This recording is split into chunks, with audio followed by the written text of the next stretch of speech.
Welcome, everyone.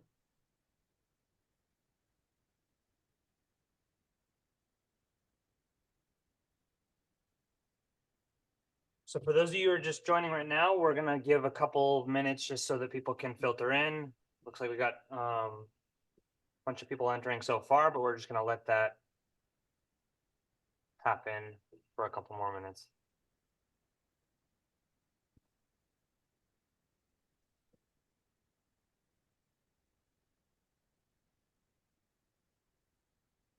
Good morning, Adam. Good to see you here.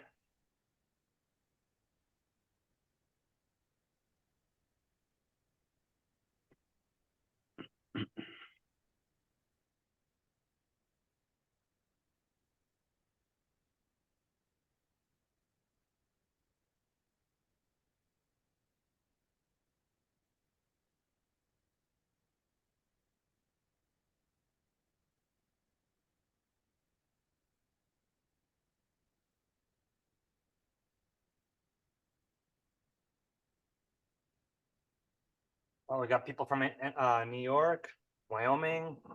Yeah, drop where you're logging in from in the chat. We can check where everyone's from. Texas,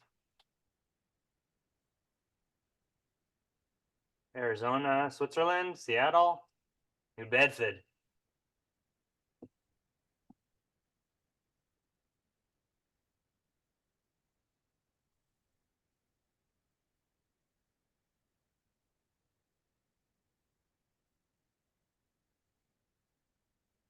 France, Nevada,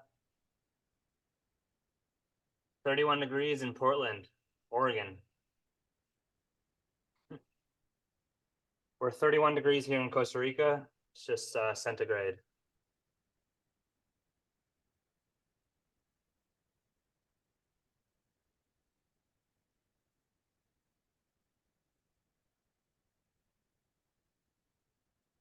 Tel Aviv, Baltimore, Maryland. Cool. Well, let's get started. People will filter in. So welcome today to a Cryptio hosted CPE course.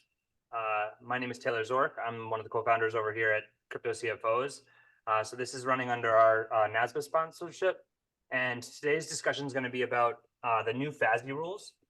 So we're going to discuss digital asset fair value accounting and reporting. Today on the call, we have Jeff Rundlet. He's the head of accounting strategy over at Cryptio. We've got Tremaine, Hudson, senior accounting strategist. And we got Thibaut, Perney, an enterprise executive over at Kaiko. Welcome, guys, and thanks for jumping on this call with us. So today we have this course is going to be worth 1 CPE credit, so 1 continuing professional education credit, and this is a sample of what those certificates will look like. They will be emailed to the address you provided when you registered. So please allow up to 1 week to receive the email before contacting us.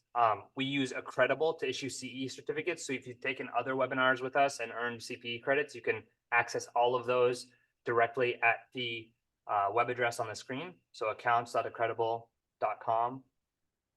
Please check your spam folder just to ensure that you didn't miss it there. And it'll come from Brandon at CryptoCFOs.com. And that's who you will email if after a week you have not received your certificate yet. Next slide.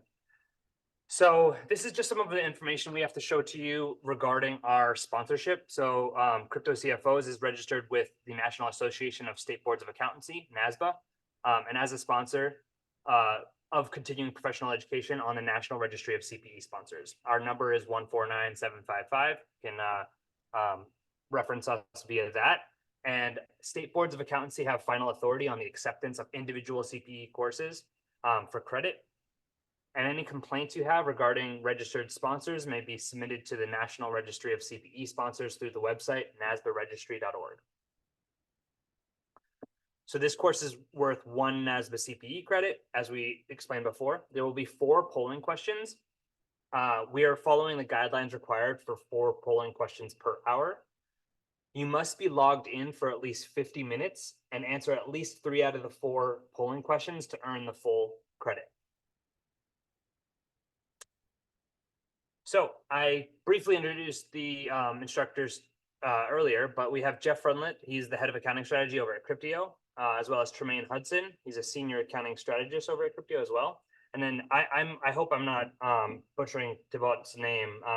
I should be better. My wife is from Montreal and I speak a little bit of French, but I'm one of those Americans that butchers the names. But Thibaut Perney, he's from Kaiko. Can you correct me? You've been butchering it, but as our friendship goes back a long way, it's completely fine for today. Don't you worry, Taylor. From over at Kaiko. So next slide, please, Tremaine. Our learning objectives today are to cover FASB 2024, the new fair value accounting rules, and we're going to do a deep dive on that. And then the steps for switching to fair value accounting, so how you can accomplish that. Impairments isn't fully phased out until fair market value go live, so we'll learn about that and why that is, and then learn about some back office processes and practical workflows. The instructor experience, we have Jeff Rundlet. He has 18 years experience focused on product control, accounting, and corporate finance. He has a focus on SEC and external audits, process walkthroughs, risk control frameworks. He streamlined month-end processes, month-end close processes, and can help with creating daily P&L processes.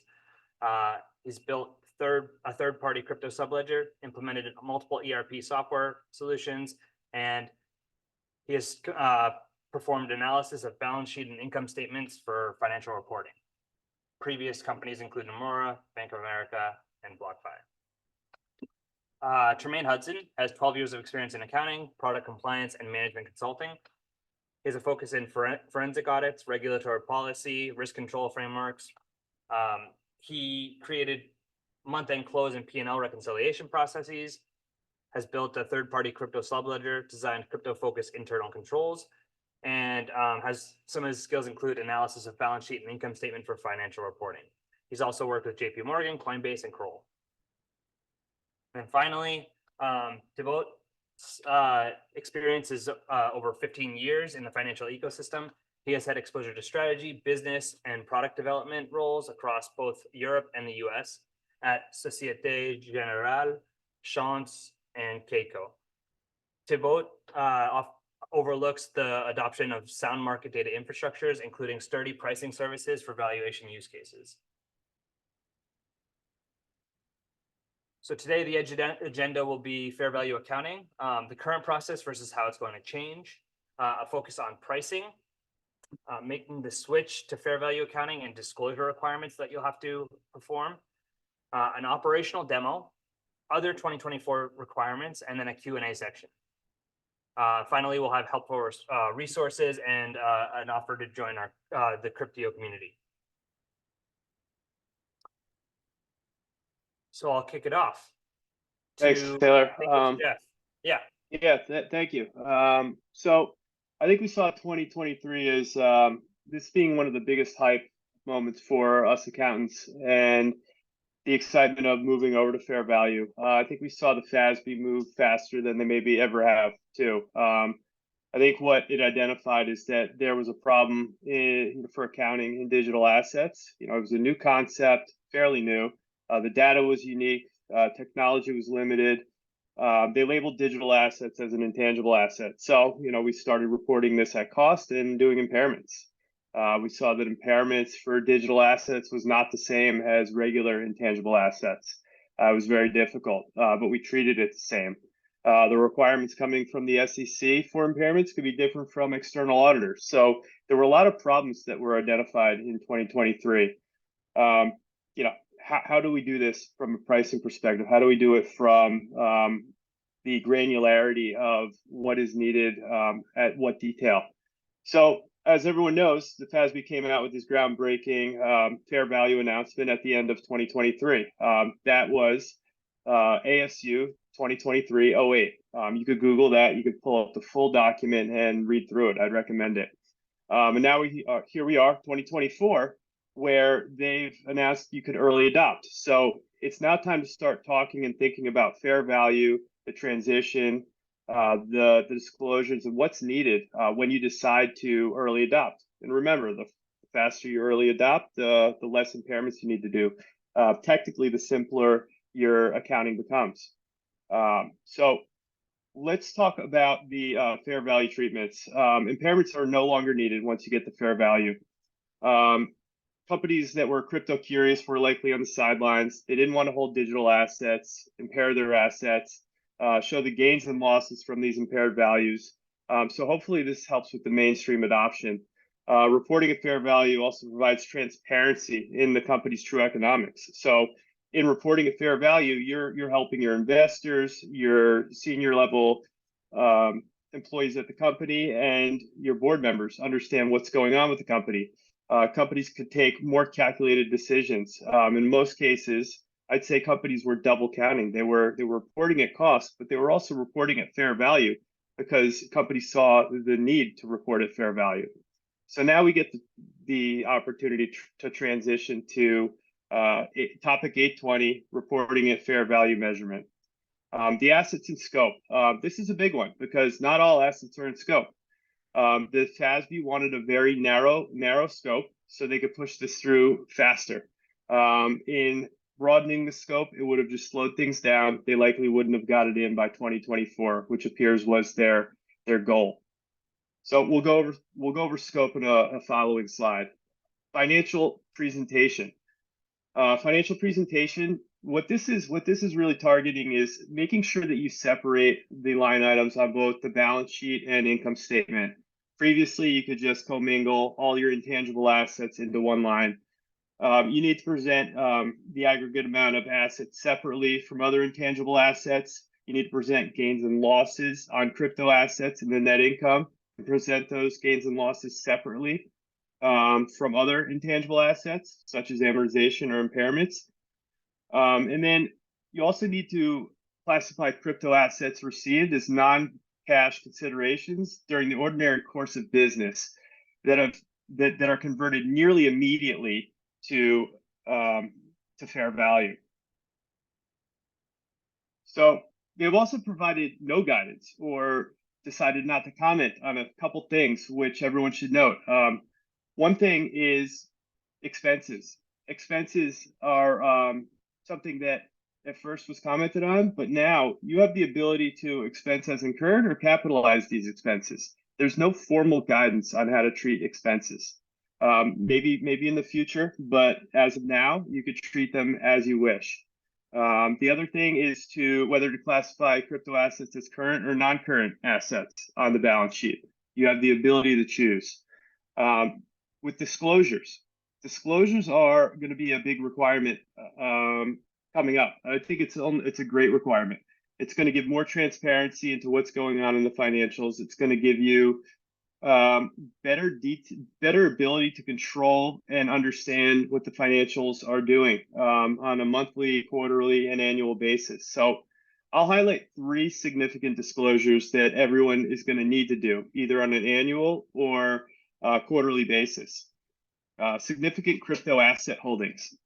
You need to now identify what is deemed significant to your holdings. You need to include the name, the cost basis, the fair value, and number of units each one has. Those that you deem not significant, you need to aggregate those and report the fair value and costs for these. Now, this is needed both at the annual and interim periods. The next one that's needed at both annual and interim periods is the restricted from sale. These are assets that you can't get off of your balance sheet. You have to hold them for an undisclosed or disclosed period of time, and you need to provide transparency into ultimately what's not liquid on your balance sheet, what is locked up, and what can't you move. You need to report this at both, again, interim and annual periods. The asset roll forward, one of my favorites. I think it's one of the controls that should be done more often is the asset roll forward is currently only required on an annual period. I'd recommend all companies just to run this on a monthly basis, understand where your assets are moving, how they're moving and why they're moving. But as a minimum requirement on an annual period, you need to include the additions with a description of activities that resulted in these descriptions, dispositions, gains, and losses related to all the assets on the asset roll forward. For the disposals, you need to show the difference between the disposal price and the cost basis, and the description of activities that resulted in the dispositions. Now, if gains and losses are not presented separately, the income statement line item in which those gains and losses are recognized, you need to identify this separately. And the method for determining the cost basis should also be clearly laid out within this, showing if you're using FIFO, LIFO, weighted average cost, etc. So now talking about the transition. Transition is it's effective for anyone where their fiscal years beginning after December 15th, 2024. So I would assume most companies fit this mold where they can also do early adoption. And early adoption could be as early as now. It could be as early as completing your financials for January 30th, 31st. But what you need to do is you need to make a cumulative effective adjustment to the opening balance of retained earnings or other appropriate components of equity or net assets in the statement of financial position as of the beginning of the annual period. Early adoption, like I said, it is permitted. So companies could start thinking about this transition. They could start thinking about phasing out their impairments that they're doing on a regular basis. Tremaine will also go more into this, into more detail on the transition and the effective steps. But one thing I would highlight is documentation. It's super important. You need to prepare policies, procedures around everything that's completed. So your internal team understands how and why you're doing things, and also external teams understands how and why you're doing things. So onto the scope. The scope is the important part because this determines what assets you're going to include in fair value. Now, ultimately the FASB is trying to simplify things, but things do get a bit more complicated because now we need to differentiate different type of assets because certain assets will be held at cost. So it needs to meet the description labeled here on the right. You need to meet the definition of an intangible asset, not represent a contract or provide enforceable rights, reside on a distributed ledger based on blockchain or similar technologies secured through cryptography, that it's fungible, no NFTs, and is not created by the reporting entity or its related parties. So one thing to highlight here is the scope where it says an asset, the assets may not provide the asset holder to the rights of other crypto assets. Now, originally, they used the language of wrapped tokens. They've eliminated this language. They want to make sure that they encompass any type of crypto asset, either new or old, that will be that may provide an asset holder with the right to another crypto asset. So it's up to you to determine what those assets are and if they fit into this mold of the scope. And if they don't fit into this scope, they need to be tracked at cost. Next slide, please. Okay, so high level, our current process, we're all very familiar with that. We're tracking the cost, we're tracking the gains and losses related to all the positions. We're creating impairments at a minimum of an annual basis, likely a monthly basis. And we're doing all the financial reporting needs around this. The financial reporting needs, including disclosures, are very limited right now. Some companies are doing more than less, which is always recommended.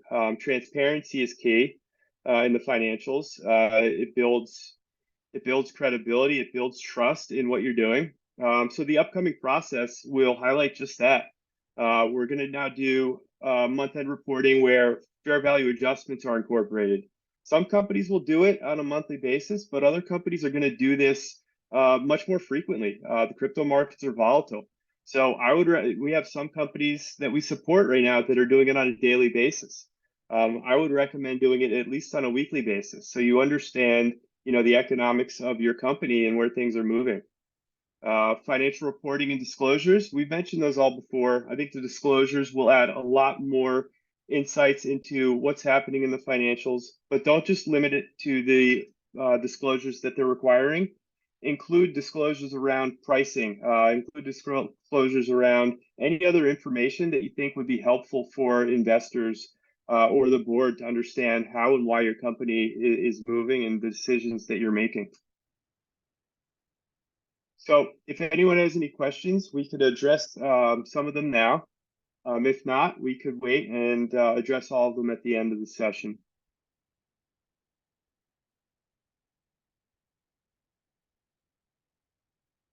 Tremaine? Good to go.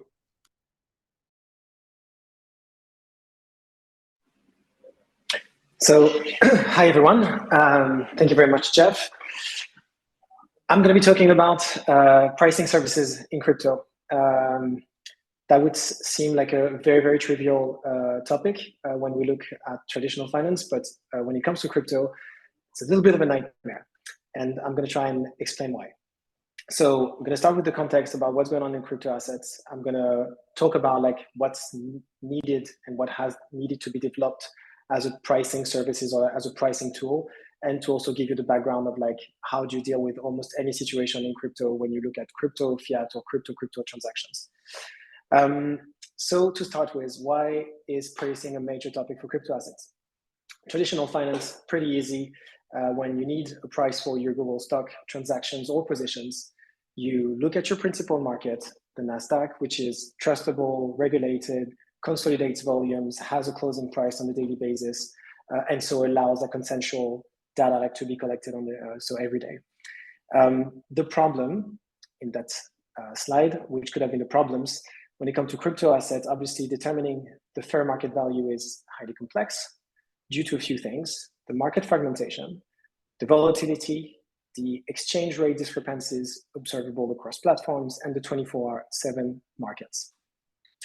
When I'm saying this, what we mean by that is like the market fragmentation. I think the crypto markets could be described as everything, everywhere, all at once.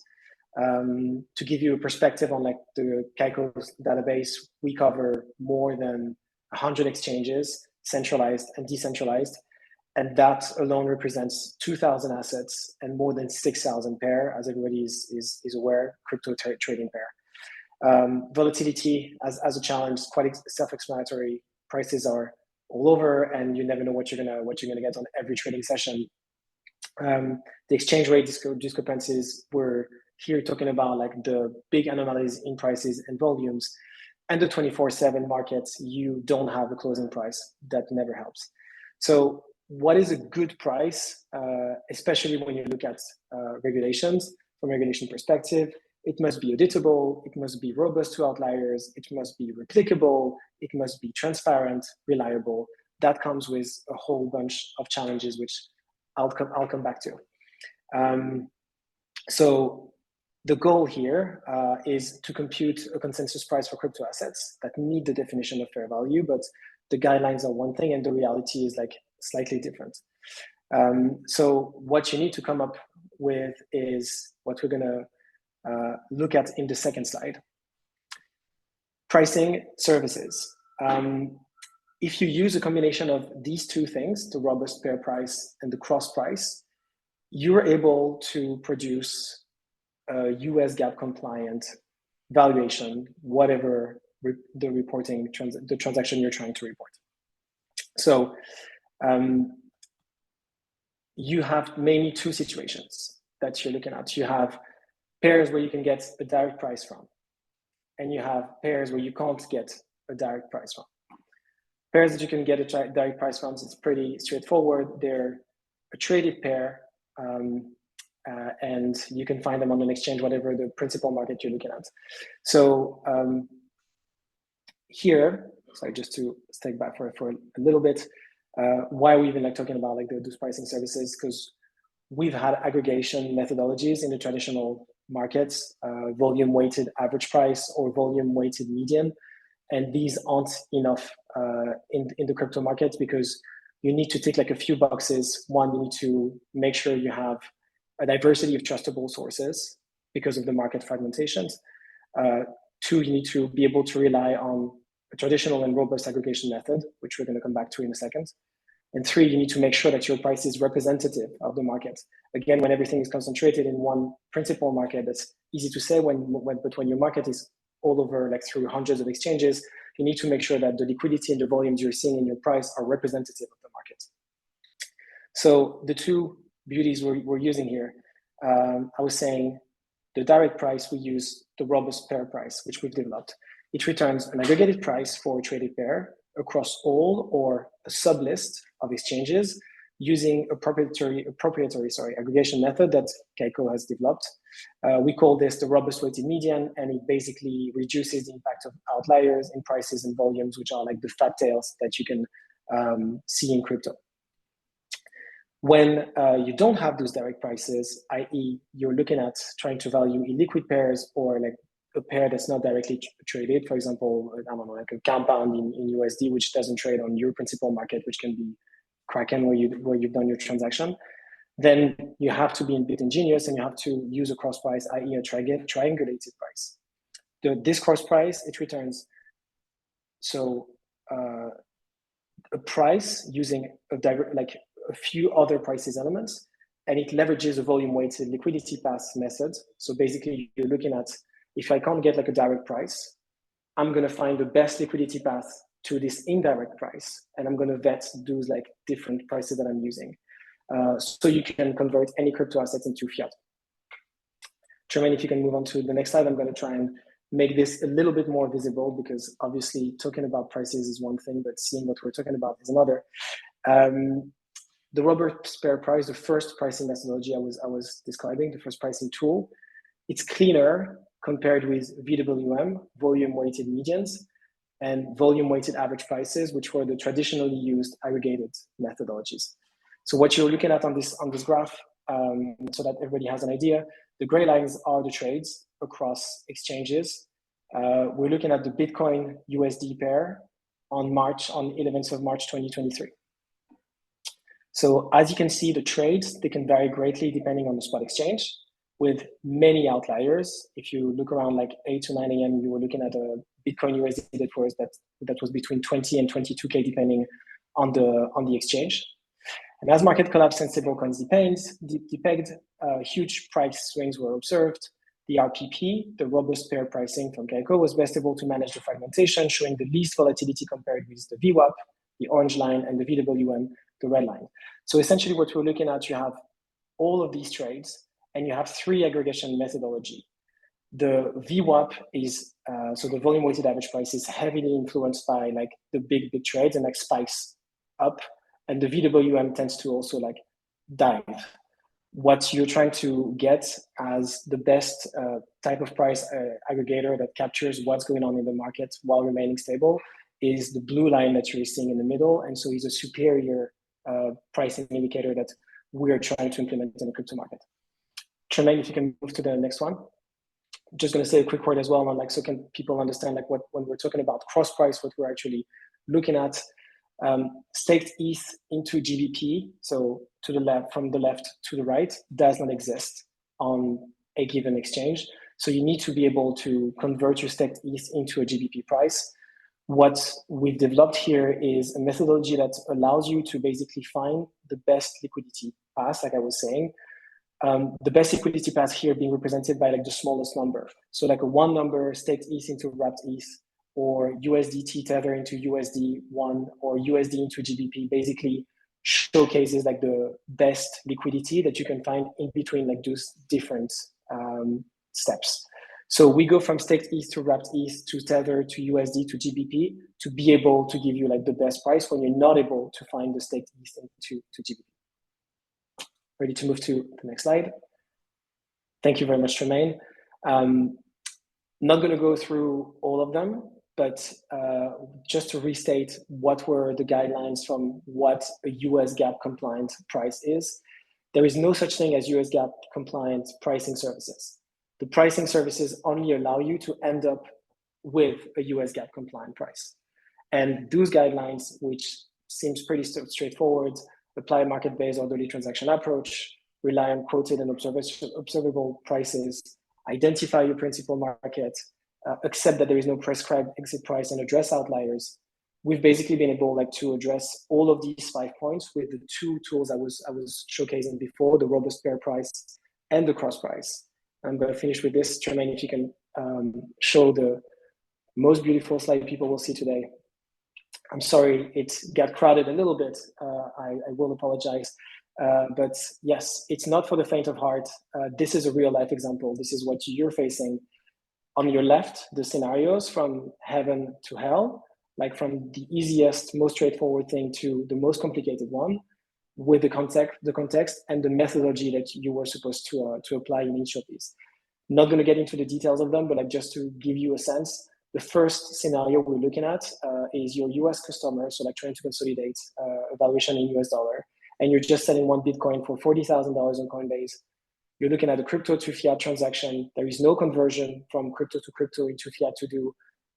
You're looking at a liquid pair, Bitcoin, USD. You're in a principal market. Coinbase has volume and liquidity. So you're good. You can keep that as your valuation. You don't need any specific methodology. As soon as you enter into trying to value a crypto to crypto transaction back into a fiat currency, then comes a lot more complexity. You need to look at the liquidity of the pair. You need to look at which is going to be your principal market. You need to look at if the pair is liquid enough on one principal market, or if you need to aggregate a bunch of exchanges. And that's what we address with the robust pair pricing, and by also vetting exchanges. And I'm just going to go to hell, to the worst case scenario you can deal with. And again, if anybody has questions on that, we'll be happy to answer them today or in the future. If you say look at a compound USD, this example, sorry, was hex to ETH. So I wanted a compound in this context. But basically, what you're looking at is a pair that doesn't trade on your exchange. You need to find a cross price, but also your cross price, you need to find liquid enough steps into building that cross price, and that you can't find it on the exchange, on your principal market, on the exchange you had traded initially. So then you go and find the best liquidity path as first, and also you need to find those prices all across the market. So to end up with the correct valuation, you needed to associate both this robust pair pricing methodology and a cross price methodology, while also using only exchange vetted markets. And on that, I'm going to give you the mic back, Tremaine. Thank you so much.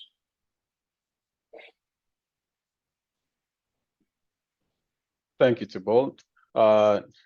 Any questions for Thibaut before I jump in? Cool. Looks like we don't have anything, but just as a reminder, if anyone has questions on either Thibaut section or Jeff, just feel free to drop them in the chat, and we're going to do an extra Q&A section at the end of the presentation. So everybody, I'm Tremaine Hudson, Senior Accounting Strategist at Cryptio.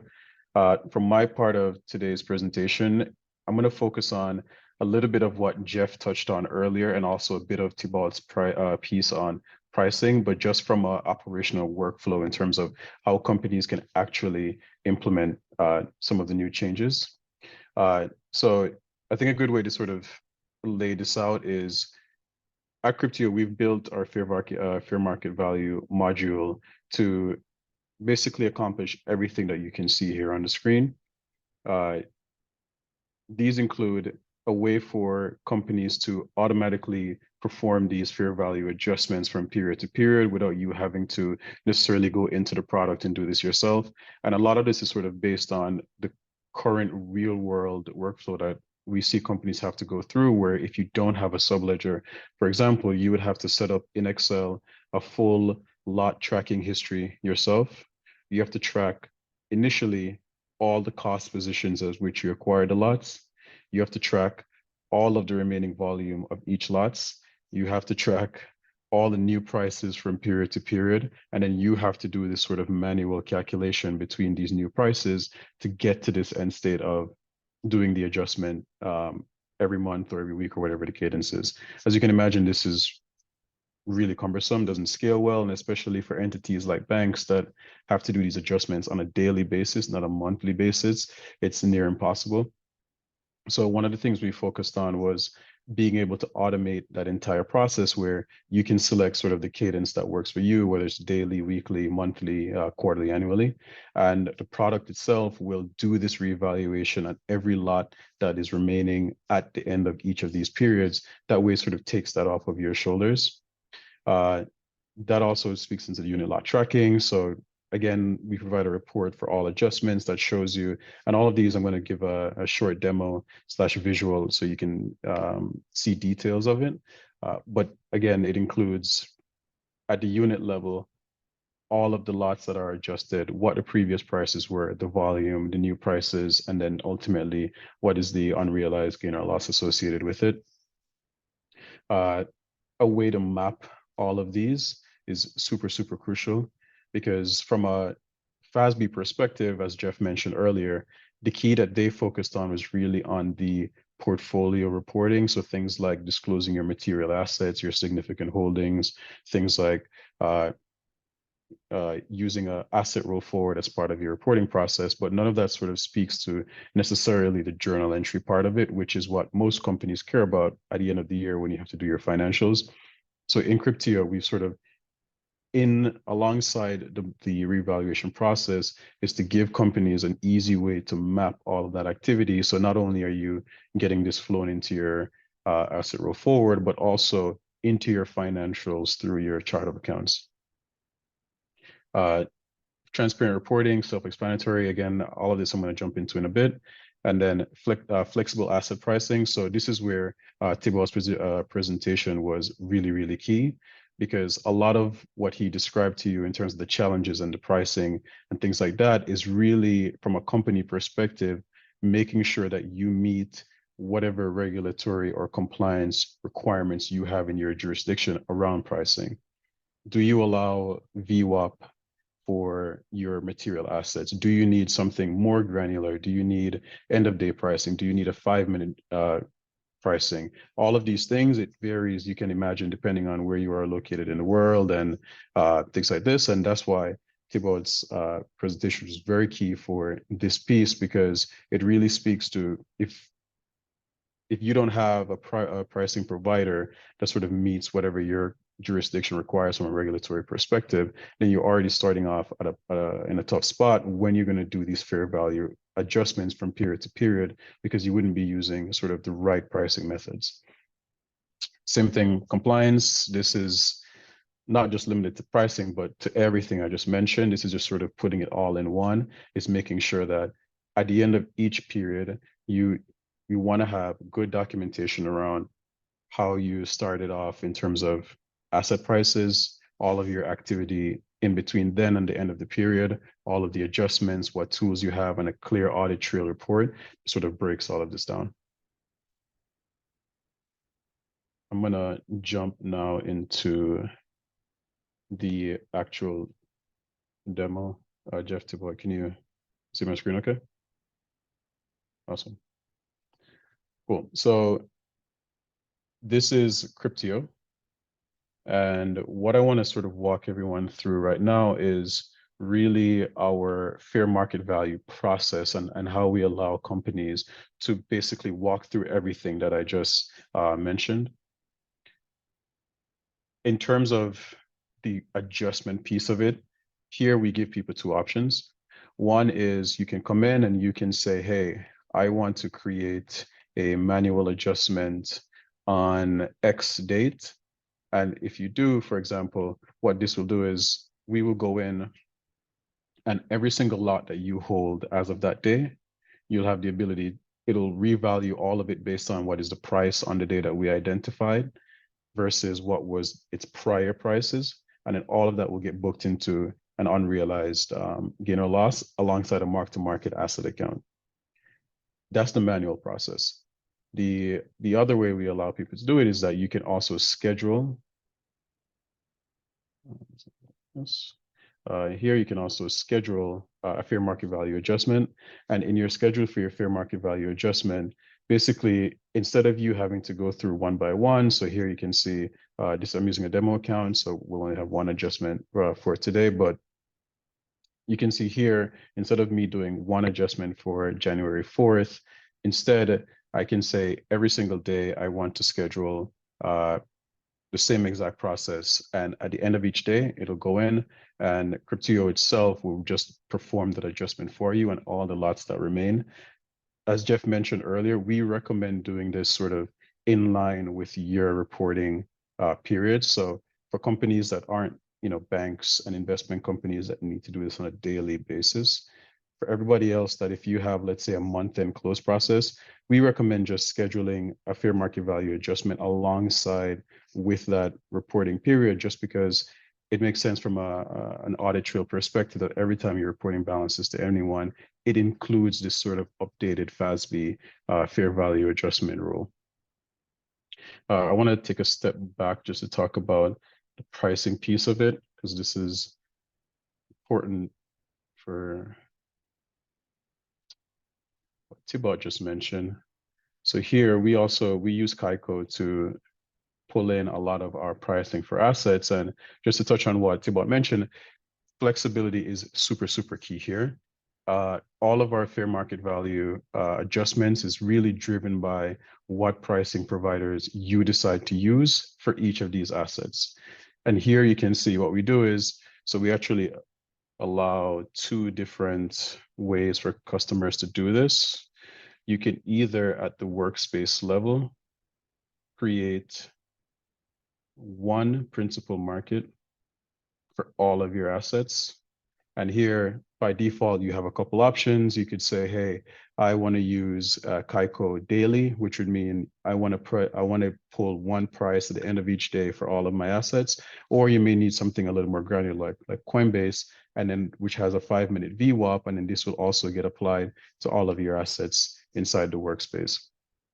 Generally, I think this works for a lot of companies, but we've seen use cases where companies may need a little more flexibility, where for certain assets, they may need to apply certain pricing methodologies, especially when we start to talk about the more material assets, versus if you have more obscure ones, like Thibaut mentioned, that may be more illiquid, may have less options in terms of exchanges that use them, you may opt to use like a less granular approach like CoinGecko, for example. And here, this is where we allow companies to, one by one, you can choose to say, hey, I want to make this pricing provider CoinGecko here. I want to do something different for a different asset. But really the key here is that you give sort of this flexibility that says, for whichever asset that needs this X pricing method for compliance, I want to be able to use this. And for whichever ones I don't need it, I can use something else. And for all of our reports, you can see here, we also allow you to generate an audit trail report, which basically, you can hand this over to any auditor that says, this is exactly what my pricing policy effectively is for all of the assets that I hold within my portfolio. The next thing I want to sort of jump into here is going back to the fair market value module. So we touched on a little bit around how you can set these up, how you can sort of schedule it, automate it, how you can on the back end choose what pricing methodologies work with the different assets underneath it. The next thing I want to show you is really around the reporting. So Jeff touched on this earlier, that there are a couple key reports that are mandated from the FASB, but there's also a couple key reports that we provide that is more for companies to have a really easy way to reconcile all of their adjustments. On the more mandated compliance side, we have the asset roll forward, which is super important. We also have a ledger entry report, where this is not necessarily mandated by the FASB, but this is what you'd use when you look at your trial balance and you want to make sure your chart of accounts is booked correctly for all of the adjustments. On the asset roll forward side, this, I might have to stop sharing and then reshare. 1 second.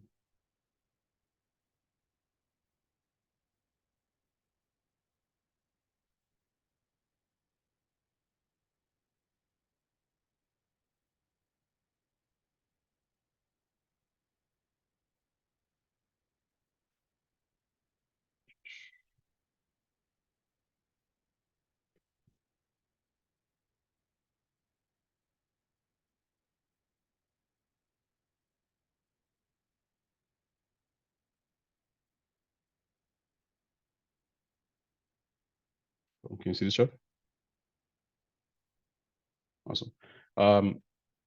So on the roll forward side, this is basically what we provide both, and I pulled in two different copies because I just want to show a little bit of the transition from the prior process to the new process, and that it's not quite as different as it may seem on the surface.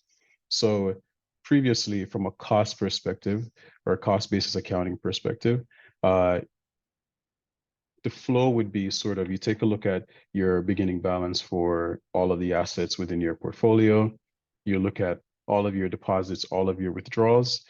Before, you'd have to do impairments on all of these to make sure that if in the event you hold ETH and it fell down to 500, this is being captured in the ending balance before any reporting goes out. That was sort of the prior period. The nuance there was that any impairments that you took on all of your holdings could never go back up, which was like a huge complaint from just a accuracy perspective and a reliability perspective within crypto accounting in general. The thing that changes now with our new fair value rules is, instead of seeing impairments as that last step before the ending balance, now you have your fair value adjustment. And the beauty of this is that your fair value adjustment isn't just limited to decreases or losses in value. Here you can also capture increases in value. So you're always able to sort of present what is the most accurate and the latest pricing that applies to all of my holdings in my portfolio. Obviously, I think from a usability of financials, this is much better for somebody who's trying to really understand someone's balance sheet, versus before, when it was limited to only the impaired prices. You can imagine, especially looking at the last couple of years when Bitcoin went down to 15K, you took an impairment down to that price. Now we're up to 40 something K. If you're not on this new fair value reporting method, basically you're going to be carrying your Bitcoin at 15K till whenever you decide to make that transition. So that's just something to think about from a company perspective, and some of the benefits around that on the actual holdings perspective, which is mandated by the FASB. To show a little bit of reports that we provide along with this. So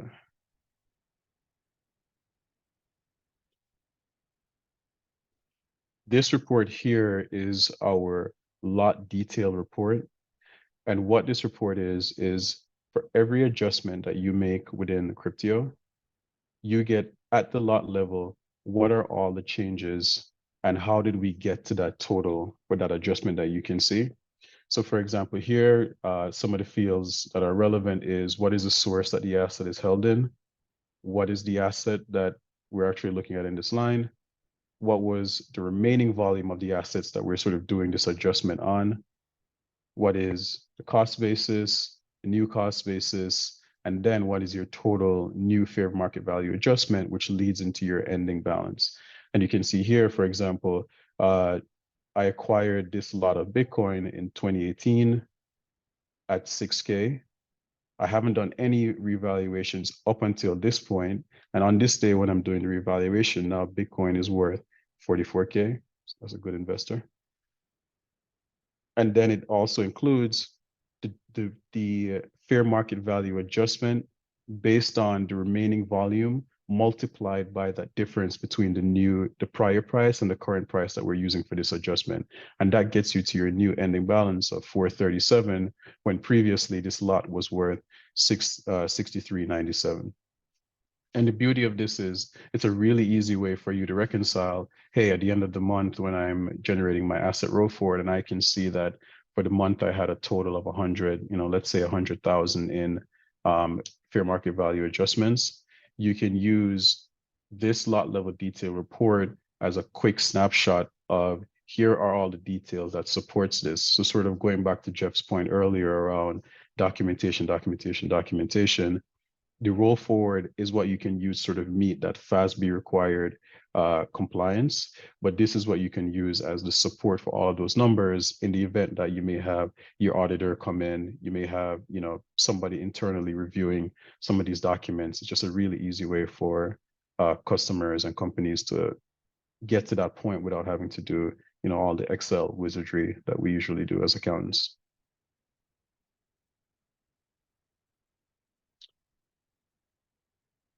Cool.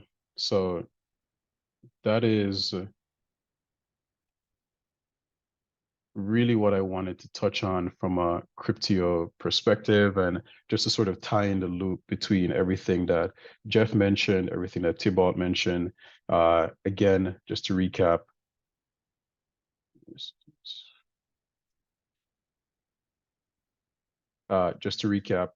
Automated revaluation, this sort of takes out the manual process from users or accountants, month to month having to do this in Excel. The lot level, the unit lot tracking, and the comprehensive COA mapping. All of this is, again, to support that roll forward that you'll have to use now as part of your compliance package. And transparent reporting, flexible asset pricing, and cost basis management. All of this is really to sort of take that work out of questions that may come along with you giving over a number, and you can easily say, hey, here's the number for the period, but also here's all the supporting documentation you may need if you're an auditor or whatever the case is.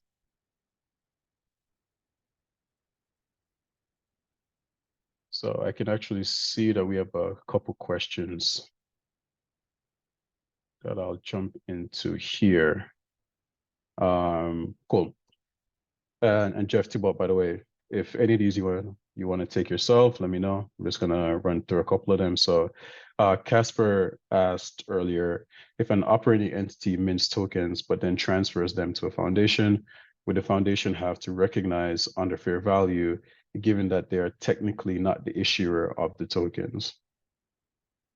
So this is a really interesting question that I haven't seen a lot of people dive into.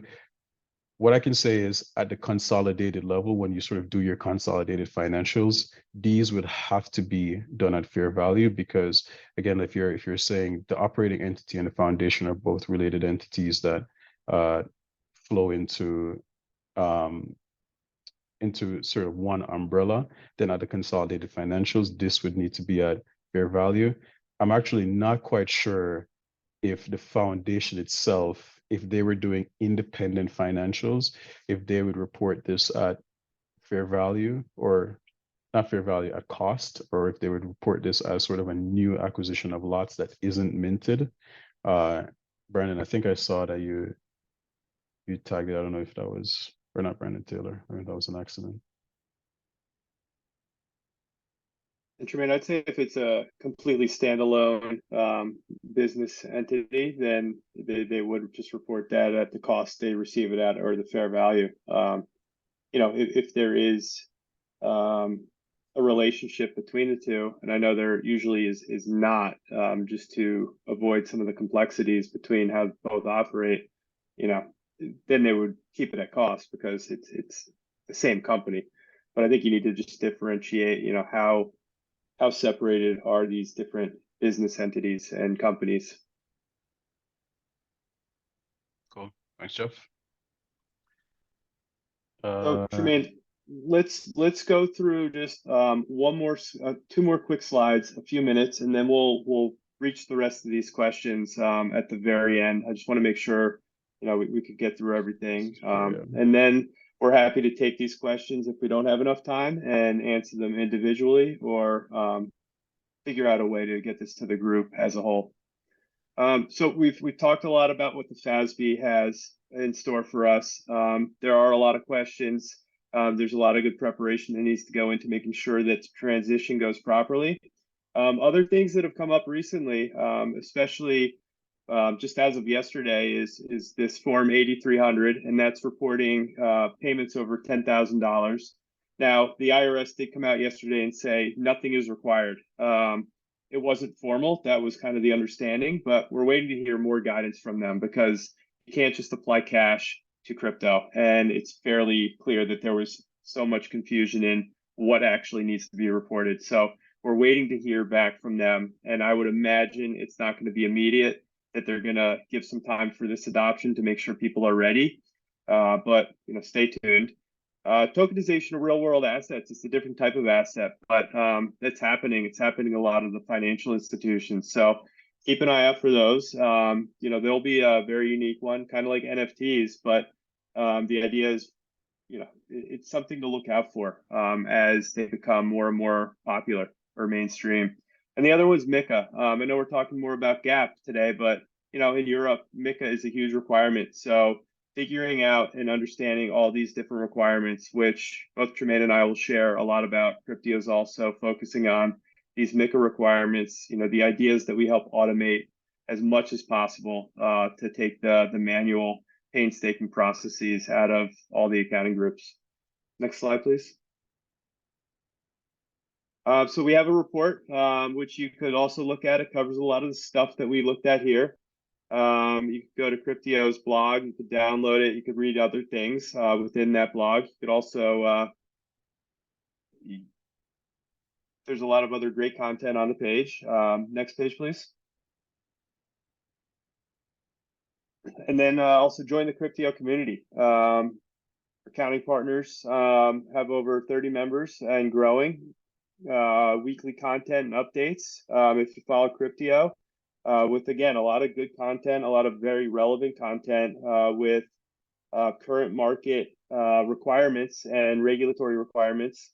And overall, the LinkedIn newsletter, we have tons of subscribers and constantly are sharing tons of content to keep everyone up to date with the changing regulations, what's required, and all the nuances of what's required as well. And if we don't know, we'll find out and we'll make sure we get you the answer.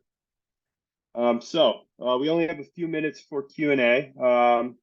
Further questions can be emailed to either Tremaine, Brandon, Thibaut, or myself. But I think we have time for one or two more questions.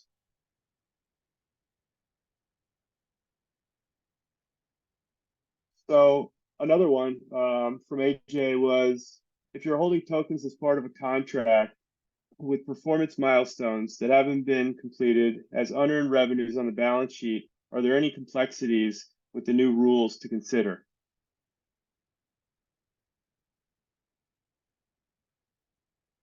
So I personally have not seen or heard of this question.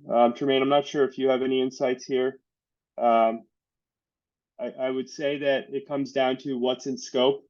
Again, if it's in scope and it falls under those requirements, it'll need to be reported at fair value.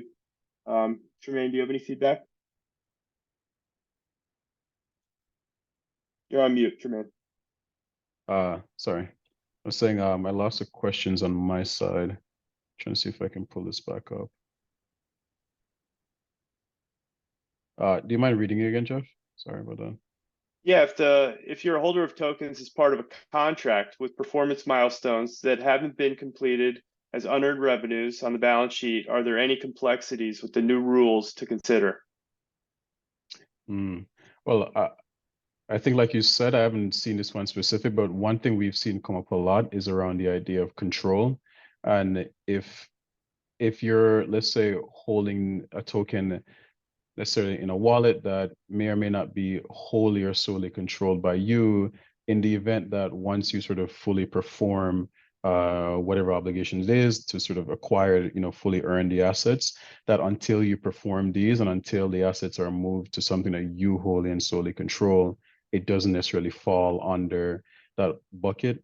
I don't know if that specifically answers the question, but I know that this is a component to sort of how you can recognize what is truly yours on the balance sheet, and then subsequently what would get applied to the fair value method. Just want to point that part out.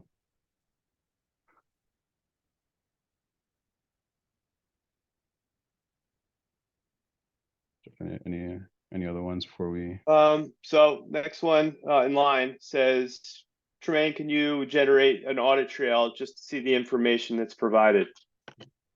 Yes, let me see if I can do this quickly before, so I know we just hit time. So, and I'm guessing they meant the principal market audit trail, Jeff, was that the one that they mentioned? Yeah, I believe so.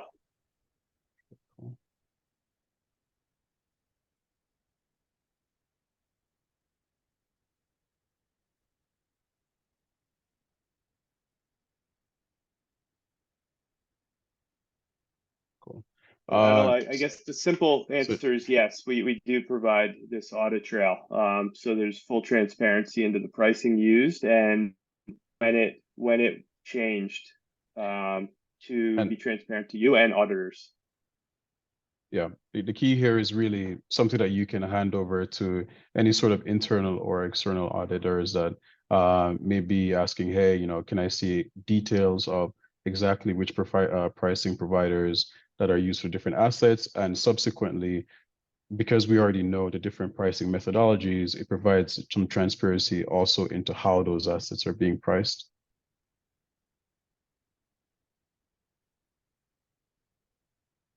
Cool. So Jeff, I think we're right on time at 2:01. If anybody has anything they want to sort of wrap up on.